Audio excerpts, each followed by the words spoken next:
Good day to all of us.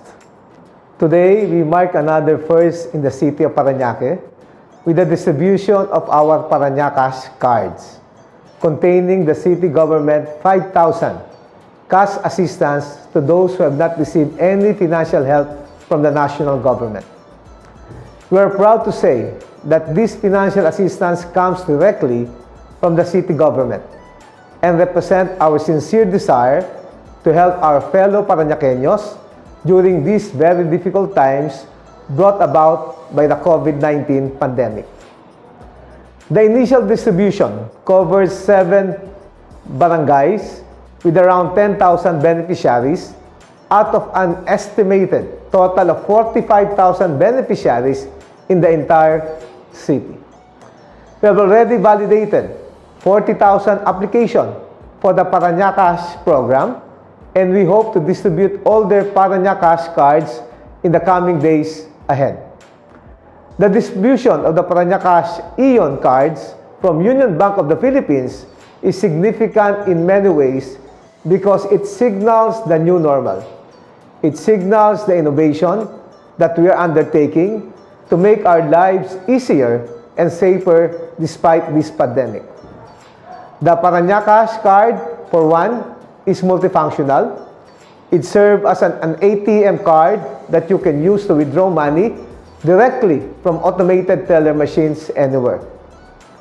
It is a debit card that you can use to pay for purchases in groceries, supermarkets, and other establishments without need for actual cash.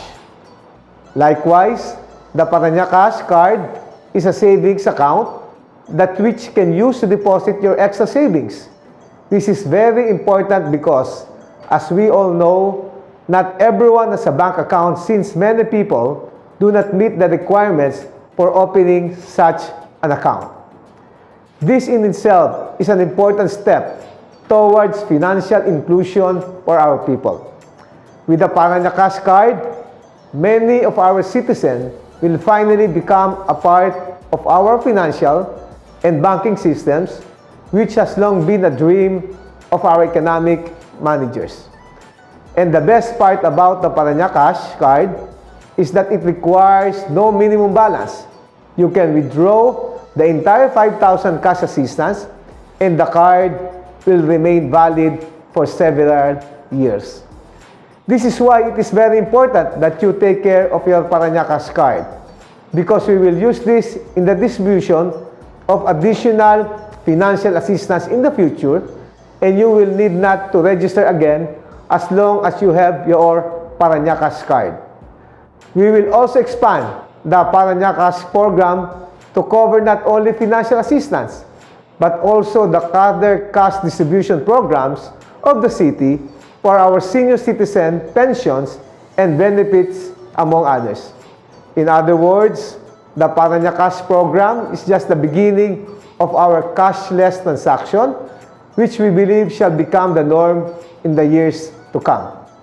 We thank our partners in this program, especially our barangays, of course, Union Bank, our city council, our different departments and offices in the city government, and above, all our taxpayers and stakeholders for making this breakthrough project possible.